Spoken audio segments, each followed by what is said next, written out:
Good morning everyone and welcome to week 11 of the Business English 2 course. I hope you're all well and everyone's looking forward to doing some more business English this week. So this week we're going to be looking at cultures. I think it's quite an interesting topic this week.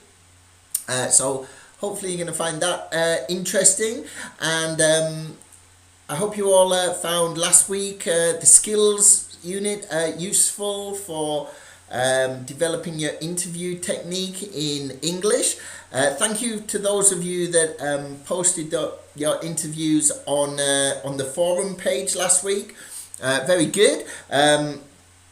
Hopefully it was good practice for those of you that might have an English interview for a job in the future. Also, I hope you learned some new ideas and some new techniques by watching the other people's videos on the forum posts. Maybe how some people did things well, or maybe some people didn't do some things so well. So ways you could improve interview techniques. Hopefully you took all that from last week. Obviously, just good practice for week 13 when you have to post your presentations on iClass. So I hope it was all good, just a good experience and useful all round. So thank you to those of you who did the forum post. I appreciate that, and I'm sure all the other students learned a lot from it. So keep up the great work, guys. Right, this week. It's about, like I mentioned, it's about cultures. We're gonna talk about cultures. You can find it on page 66, Unit 7. Again, I say this every week, but please access all the learning materials. There's lots of extra learning materials on iClass. The pre-reading, the extra reading. You've got the more questions in the book. You've got the PPTs, the forum posts. There's a lot of additional material there. Lots to keep you busy. So please, you don't have to rush to access it, but access it at your own time and read through it at your leisure. Hopefully some of you looked at the cultural pre-reading that I posted last week, and you're familiar with some of the language we're going to be looking at today in this unit. Language such as stereotyping, behavior, cross-cultural issues, hierarchy, formality, punctuality. So a lot of these cultural related vocabulary and stuff that we're going to really look at today in the class, in the unit. So let's make a start then. We're going to talk about cultures this week. We're going to look at cultural awareness and advice. We're going to look at sociable English and how culture might impact that. And we're going to, in the case study, this week's case study, we're going to plan a visit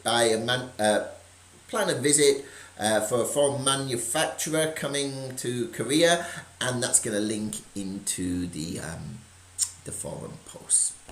Okay, so let's make a start then. So we've got the first question then.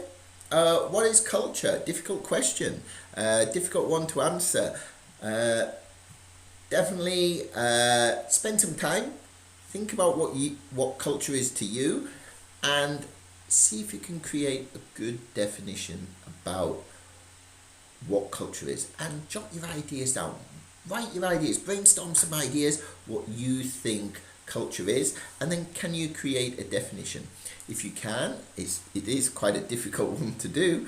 If you're not really sure, go on the internet and maybe Google some different definitions of culture. See which one you like. See which one really fits in with your ideas of what culture is, and jot those ideas down in your notebook or wherever you're writing your notes for this course. So one that I found in the Oxford English Dictionary: the ideas, customs and social behaviour of a particular people or society. I like that. because it's kind of talking about behavior, it's talking about thinking, it's talking about customs like tradition. So I like that idea. And a particular people or society, I really like that bit because it doesn't define it by a country. It defines it by society and people. So even though Korea is one country, within Korea you have very different cultures. Maybe Jeju people and Seoul people have very different cultures and ways of doing things.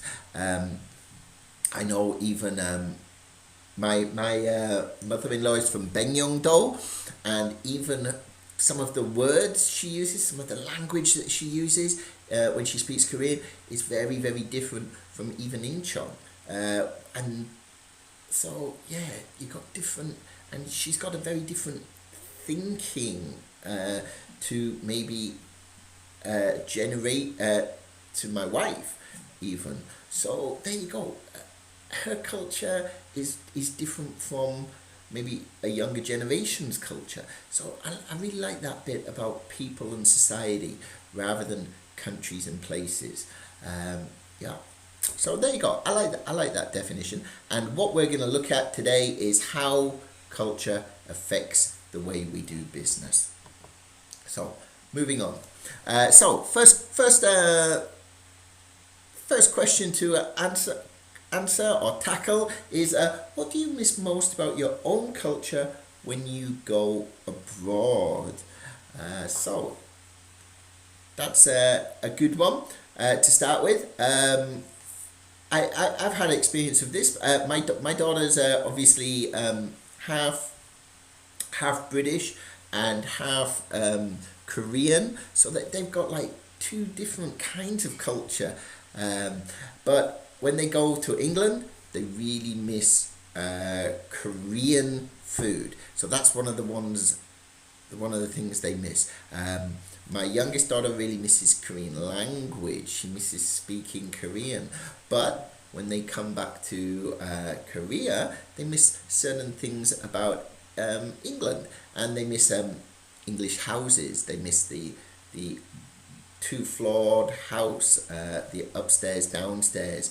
They miss gardens, and they miss like private, personal garden space. So certain things that they miss, and it's quite interesting to see it because they're really being brought up with two different cultures. So how about you guys? When you leave your home, you leave your country, what parts of that culture do you miss? I know my wife misses free Wi-Fi, the access to free Wi-Fi that Korea has, and the 24-hour culture of where you can leave the apartment and find a shop that's open. So yeah, different things. What do you miss and why? And make some notes about it. Okay. And why is cultural awareness important for business people? Okay, so why is it important when we're doing business?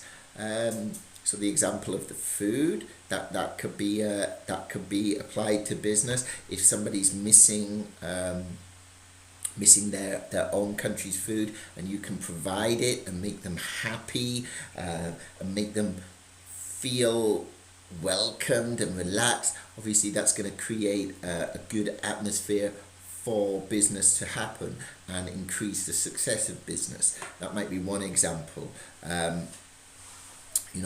Other examples, you don't want to offend people through cultural, through not understanding their culture, and vice versa.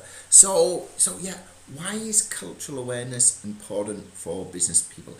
And can you think of any different examples of this working in business? One way, one that I learned from this course by teaching Chinese students, I always thought, and this is obviously a European thing, and I think many of my people from England would think this too. I always thought Chinese people bowed But I was told from Chinese students, when they greeted people in business, they always shake hands in China. That's something that I never thought would happen in China. So that would be part of greeting someone correctly when you're doing business with Chinese people. There you go, shaking hands, not bowing. I never knew that until I was actually teaching this course. I learned it from some Chinese students. So some interesting ideas there. So why do you think cultural awareness is important for business people?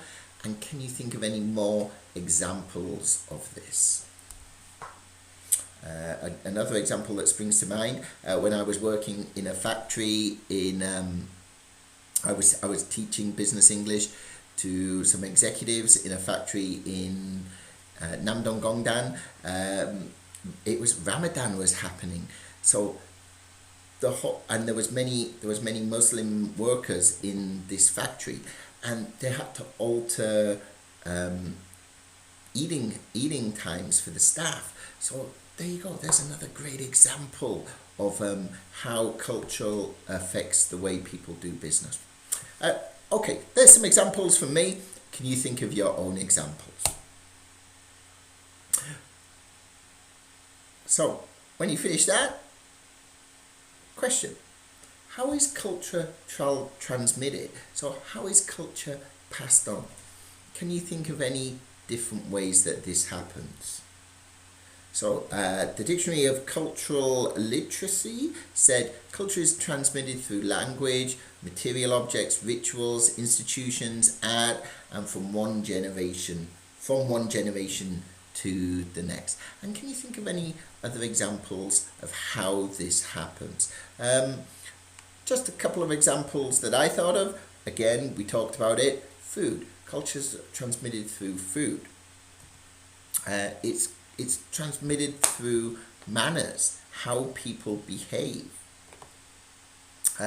There's two examples of how culture's transmitted.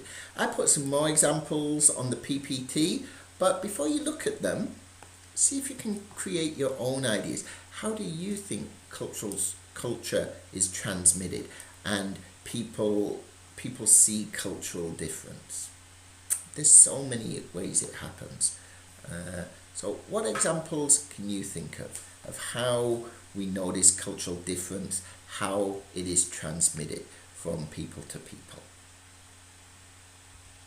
Okay, so when you're happy, move on. Again, you want to see more examples, you can see them in the PPT. Okay, so next question on page 66C, it says, what factors define your culture? Choose the 4 most important. So we've got climate, institutions, behavior and attitude, cuisine, language, art, religion, geography, historical events, customs and traditions, ceremonies and festivals, and architecture. So what do you think are the main things that define Korean culture, or if you're not from Korea, from China, Uzbekistan, wherever you're from, what do you think defines your culture the most? See if you can choose 4. If I'm talking about Britain and England, language jumps to mind. Obviously, the English language is one of the most widely spoken between people of other languages. It's not the most widely spoken language, but it's used as a lingua franca to communicate across culture. So I think language is important, and historical events would be something that defines our culture, and how Britain and England impose their will on many countries, often in a bad way, and force people to speak English. So yeah, I think historical events, wars,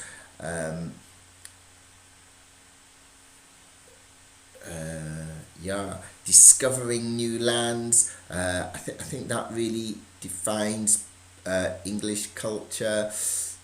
Cuisine is something that England is not well known for, so I don't think food is something that's very important for defining British culture. Uh,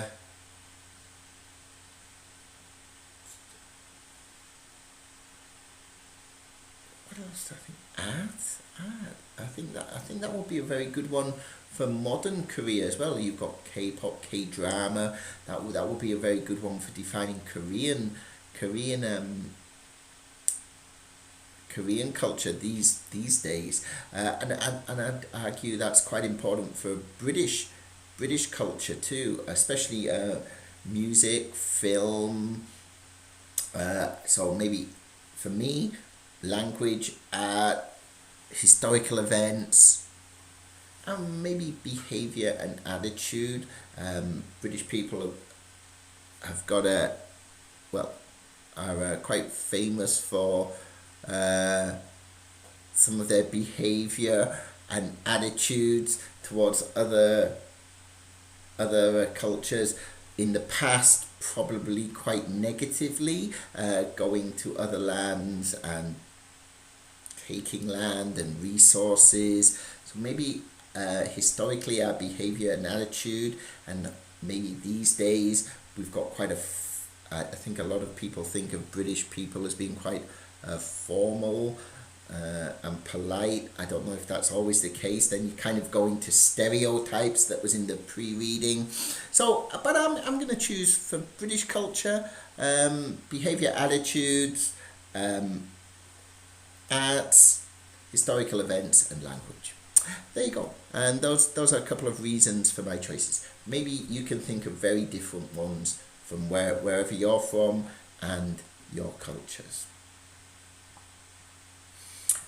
Okay, so once you've finished that section, move on, and we've got the difficult one to pronounce: cultural homogenization. There you go. Oh, I got it. Oh, but it's a difficult one. Homogenization. There you go. Cultural homogenization. So basically, that's the idea of cultures becoming similar, becoming one. And what do you think? Are cultures becoming more alike? And is this a good thing or a bad thing? There you go. That's there's no right answer, there's no wrong answer. It's just your own thinking. I do know that when I came to Korea nearly 20 years ago now, about 20 years ago, Korea was a very different place. I think when I came to Korea, there was maybe 3 McDonald's in the whole of Incheon. Now there's a lot. There's so many foreign franchises coming in. Is this a good thing? Is Korea becoming more like America and England? I don't know. I would argue maybe it is. But is this a good thing or a bad thing? Difficult. For me personally, I think it's quite a good thing, because I still think Korea's kept its culture, very, very strong culture in the time I've been here. But there's maybe more choice. But then you could argue it's a bad thing, because many of these new franchises coming in, they've pushed out the old traditional businesses. So that maybe that's a bad thing. It's up to you to decide. Have a think, make some notes on your ideas. Are cultures becoming more alike? Is this a good thing or a bad thing? Remember, there's no right answer. Just jot down the ideas you think, and write your ideas down, and justify them. Say why. Once you've finished that, got the next one. How important are the following when doing business in your country? So, what things are important? What things are not important? What things are best avoided? So, exchanging business cards. Yeah, I think very important when you're doing business in Korea. I have a big stack of business cards from people I've met. So I think, yeah, very important. And how do people do it in Korea? In my experience, it's when you first meet someone, you give them your business card and introduce yourself. I would argue when you do it in England, exchanging business cards, yeah, again, I would say it's an important part of doing business in Britain. But how you do it is maybe slightly different. People tend to give it when they say goodbye and say, "Oh, here's my business card. If you need to contact me over anything we've discussed, please feel free to contact me. My details are there." So I would say both important in different cultures. How you do it, very, very different. Kissing. Okay, obviously best avoided in Korea. I can't imagine too many business meetings starting with introduction and people businessmen giving themselves a kiss, or business partners. So obviously very, very best avoided when you're doing business here. But maybe in other cultures, I'm thinking maybe France, where it's kind of a kiss on the cheek is used as a greeting. I don't know if they do it in business situations, but maybe they do. So that's maybe something to think about, how different cultures would greet each other differently. So there you go. Work your way through that list. Which ones do you think are important, not important, best avoided? And maybe you can think of some more. Punctuality, I've just spotted on that list. In England, incredibly important. You should never be late for a business meeting in England. People really judge your punctuality by how they be able to trust you in the business situation. So I would say, yeah, punctuality incredibly important in the British doing business in England or Britain. But can you think of any examples in Korea? Work through the list and then see if you can think of some other examples that are important in your culture. Okay, again, make your list, jot your ideas down. Once you're finished, move on. We got a listening exercise to do. You can find that on page 67. And it's all about cultural difference. So listen to Jeff Tom's talk. He's the marketing director of an international culture training centre. You can listen to him talk by clicking on the play button. Can you give us some examples of culture shock that people have experienced? There are many, many examples of culture shock, and So listen to Jeff talk about some cultural issues and their impact on doing business internationally, and see if you can answer the questions below. Again, check your answers on the PPT. They're all there, and you can check your answers on the PPT when you've finished them. Then listen to him again, and according to Jeff, what qualities should companies look for when sending staff abroad?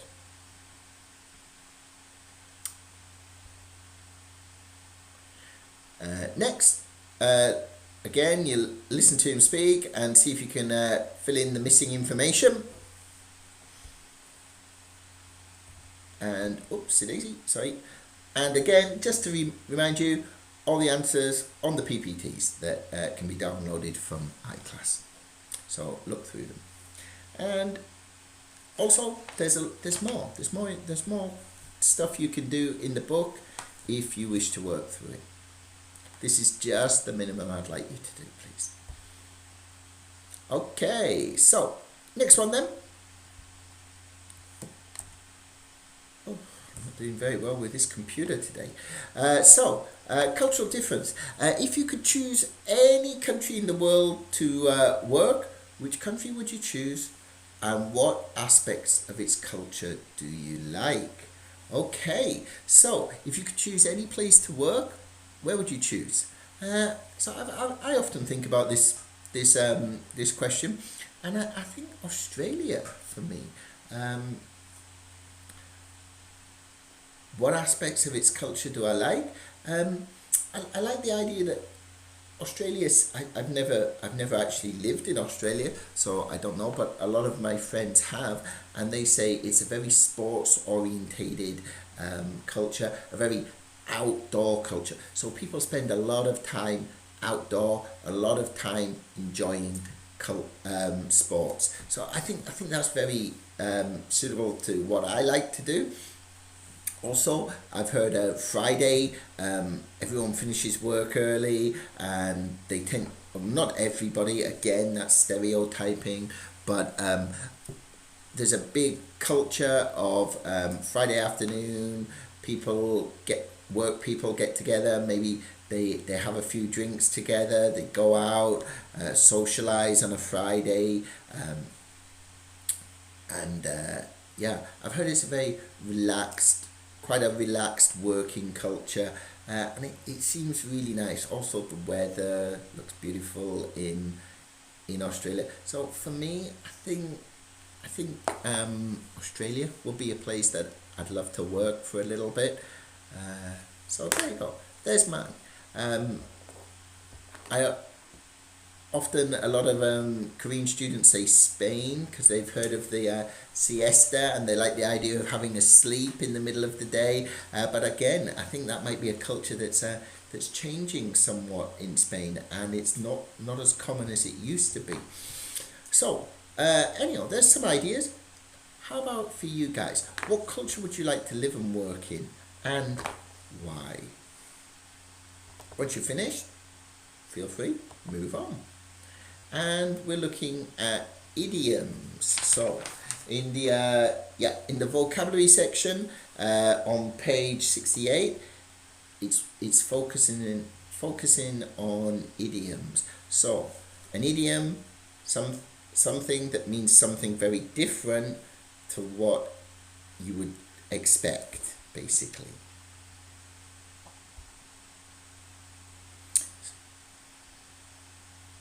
So first one is asking you to complete the idioms. So there you go. First one is done for you. Break the ice. Again, it doesn't actually mean to break the ice. It means something very, very different. So idioms are very, very difficult things to use well. But if you can get them into your English, into your conversation, they're gonna really make people think that you've got fantastic English. So really good little tricks and quite fun to use as well when you're speaking. So there you go. That's the first one. See if you can work through the idioms, completing the missing word. Once you finish that, see if you can think, does each idiom have a positive meaning or a negative meaning? Again, they're very difficult, so you can check your answers in the PPT. So, break the ice is a positive meaning. And work your way through 1 to 8. Do they have positive or negative meanings? After you finish that, what do they actually mean? What is their correct meaning? So, again, break the ice has been done for you. Make someone you've met less nervous and more willing to talk to you. So, there you go. You know, break the ice is the idiom. You know, it's a positive meaning, and it means to make someone you've just met less nervous and more willing to talk to you. See if you can complete all of them. Once you've finished, see if you can use them. Now, this is the really difficult thing. Can you use them in the correct way? So you've got the idioms here, and can you think of examples or a situation when it happened to you? Okay, so obviously we've got put your foot in it and got into hot water. Two different idioms, but one of my old students gave me a great example of when both of them happened to him at the same time. So Said he had recently broke up with his old girlfriend, and he was on a date with a new girlfriend, and they were having a meal together, and he called his new girlfriend his old girlfriend's name. Straight away, a great example of putting your foot in it, saying the wrong thing at the same time, and making someone feel bad. Then his new girlfriend got super angry and left the restaurant. There you go, an example of him getting into hot water, getting into trouble. So, can you think of any examples of when you put your foot in it, felt like a fish out of water, got into hot water, or were thrown in at the deep end? Okay, work through them. Quite tough, okay? Quite tough, but see what you can do. And make some notes on them. Okay, when you're finished, you can move on to the reading exercise on page 69, all about culture shock. So what is culture shock? The emotional and behavioural reaction to living and working in another culture. So any examples of, did I get any culture shock when I moved here? Culture shock for me, I guess the 24-hour culture of Korea, how things just never closed. It just seemed to me like Korea just was open 24 hours a day. It was a big shock coming from England, where things close quite early. Usually businesses close quite early. So that was maybe one shock. I remember smells being a big shock, because there were so many smells in Korea like I'd never smelled before. Were they good? Were they bad? They were just different. Walking down the street, walking past a market, you get like the smell of odeng and tteokbokki, and it was like, whoa, what's that? And so I remember smells being a big thing when I first came to Korea. Now I never even noticed them. I'm so used to them. But there's a couple of ideas of things that gave me a little bit of kind of culture shock that were very, very different from my previous life.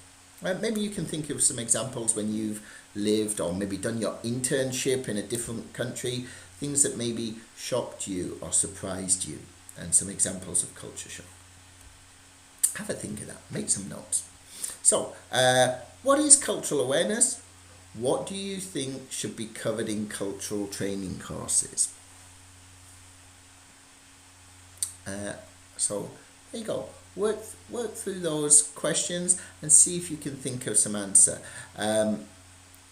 For me, I had no cultural training before I came to Korea, so maybe some cultural training that would have really helped me would have been would have been learning like kind of about the hierarchy, how older people you need to speak to different. Maybe the use of two hands would have been something that would have really, when you're giving something or pouring a drink, that would have been like something that I would have put in a cultural training course for coming to Korea. So maybe you can think of some examples of your own. What is cultural awareness, and what do you think should be covered in a cultural training course? Okay, again, going back to the reading exercise, there are just a few questions from B and C, but obviously there's a lot more. There's something to there's an article to read, so read that and work through the questions that are there if you want. This is just the minimum I want you to work through. Again, you've got a a language section on page 70 to look at about advice, obligation and necessity. You can read more about it on page 149 if you want. And you've got some questions here. What advice would you give a visitor to your country? greetings in conversation, giving business cards, giving gifts, entering at home. Maybe you can think of some other things. So there you go. I touched on it when I talked about cultural training, greetings, using different language to older people, giving business cards, when you first meet people in Korea, whereas kind of a little bit different in England, giving gifts, obviously in Korea now,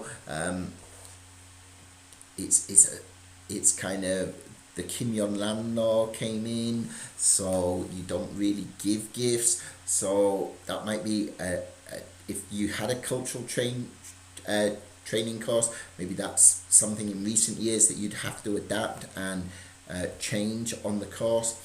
So there you go. What advice would you give a business visitor coming to your country, whether it's China or Korea or, in my case, England?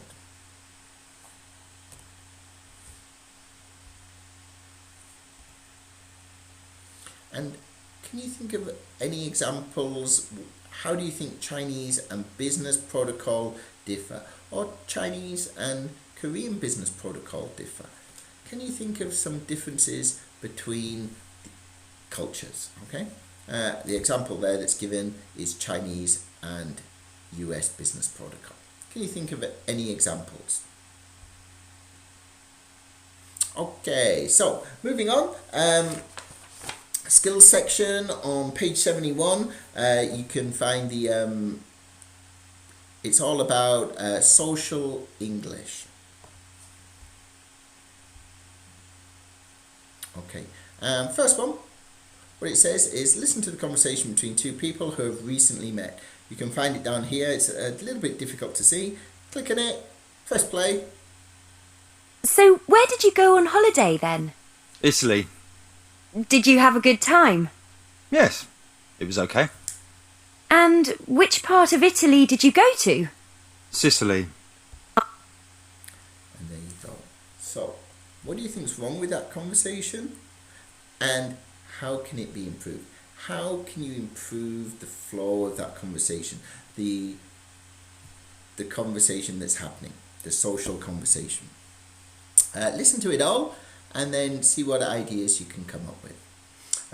Obviously you can tell from there, from that little listen, it's a very one-sided conversation. One person's not really very interested in the conversation. So there's a few examples of what's wrong with it, what's not happening. He's not very polite. He's giving one-word answers. So there's a few examples of what's wrong with it, and what ways do you think could be improved, and what else is wrong with it? Again, listen to it, make some notes, and then think about what you would say in the following situations. Examples there. You don't hear someone's name when you're introduced. One response might be, sorry, I didn't catch that. Or, excuse me, could you say that again? Might be another example.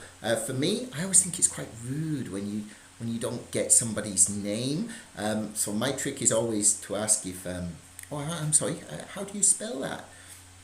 And usually then they might give you a business card, or they might spell their name, and then you've got it kind of written down so you can't forget it. So there you go. There's an example of how you could answer that. So what would you say in the other situations? Work your way through them. And then it goes on to ask you about safe topics of conversation when meeting. What topics would you avoid, and what topics do you think are safe? So there you go. We've got a few examples there: health, food, films and actors, hobbies, sport, the weather.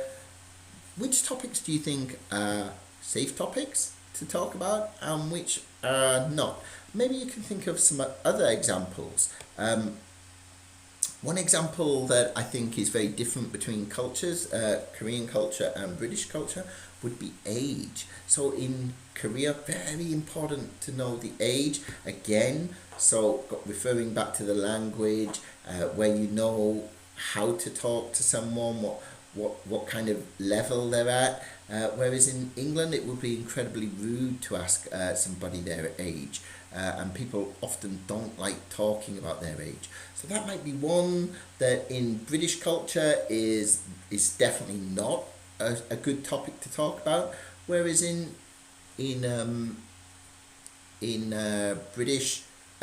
Korean culture, it's kind of acceptable.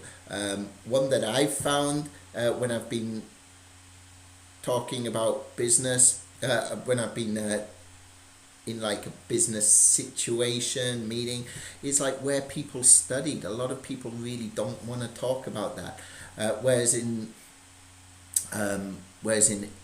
the UK, it's a lot more acceptable to talk about, or more of an open topic. People are not really worried about talking about it. So they'll ask what university they went to, what town they went to university, whereas often people in Korea really don't want to talk about that. So there's an example of the other way around, where a topic's okay to talk about in the UK, but not really okay to talk about not a good conversation, social topic to talk about in Korea. So can you think of any others that are safe topics and those that are not so good to talk about in like a social situation? Okay, so that's it. Moving on to kind of the case study, this week's case study. We got a case study about visitors from overseas.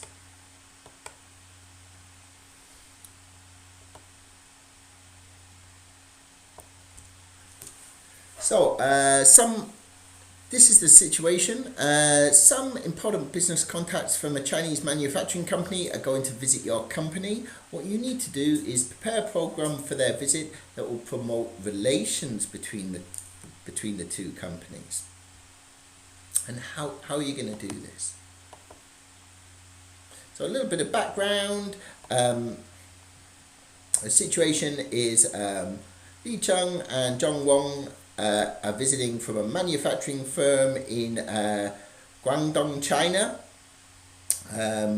It's their first visit to Korea, and the purpose of the visit is to get to know Toys R Us management better and possibly set up a joint venture. So many of you will know Toys R Us are a toy retailing company, and these will be a manufacturing firm, obviously producing toys for Toys R Us.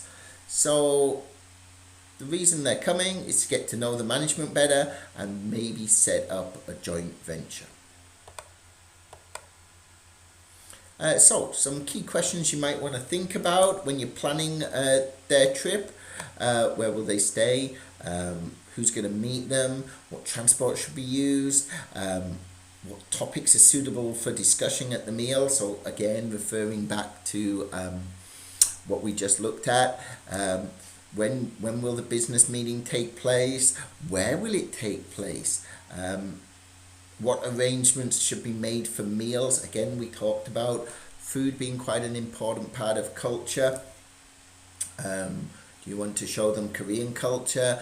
Do you want to make them feel welcome and let them eat Chinese food? It's really, really up to you. But you've got to justify every decision. Do you need an interpreter? What ideas do you have? What good ideas to develop good relationships? So those are some key questions you might want to look at when you're doing this. And what you need to do is, as a member of the planning committee for Mr. Chung's visit, plan the visit, consider the key questions provided, and make a plan for their visit. and it rolls over into this week's forum post. So what you need to do for the forum post is using that plan that you've devised for the businessmen coming to Korea to visit Toys R Us. Write a 300 words about a prepared program for the visit of some important Chinese business contacts that we've just previously talked about that will promote relations between your two companies. So the plan that you made, write it up and justify your choices in the forum post. That's what you need to do. Okay, that's it really for today. Quite an interesting one. There's a lot of free thought, free thinking in this topic. A lot of ideas you can consider. Culture is obviously such a varied topic that it's very difficult to have right and wrong answers. It's just justifying your answers. But I like this topic. I think it's a very interesting one, and how it reflects on business. And if you liked it, if you think your forum posts were good, your ideas are good, you can do it as your writing option. So as the marketing director for Toys R Us, send an email to Mr. Chung, provide details of the program of his visit. Again, keep it friendly and show that you're looking forward to his meeting. Example, you can see on 127, week 14 is the deadline for the writing assignment. So you do need to start thinking about it soon, as it's week 11 now. But if you like the cultural topic and the ideas talked about today, you can do it as your writing assignment. Okay, nothing much more to mention. Again, just want to remind you, please access all that extra learning material, the pre-reading, the extra reading. Don't forget the forum post, and if you can do them nice and early, that's great, because more people get a chance to read your forum post, make comments on it. You get to read more of other people's forum posts and get some good ideas off them. Don't forget the PPTs to work through that and check your answers on those. Remember, there's lots of extra work to do in the book, so look at that too. Okay, I don't think there's anything more to talk about. Thanks for listening to this week. I hope you find it interesting. It is an interesting topic. It's a difficult topic, but it is quite an interesting one. So good luck with working through all the materials. Any questions, send me an email, send me a Kakao. I'll do my best to answer them as soon as possible. Good luck with all the work, and I'll see you next week. Take care, everyone. Bye-bye.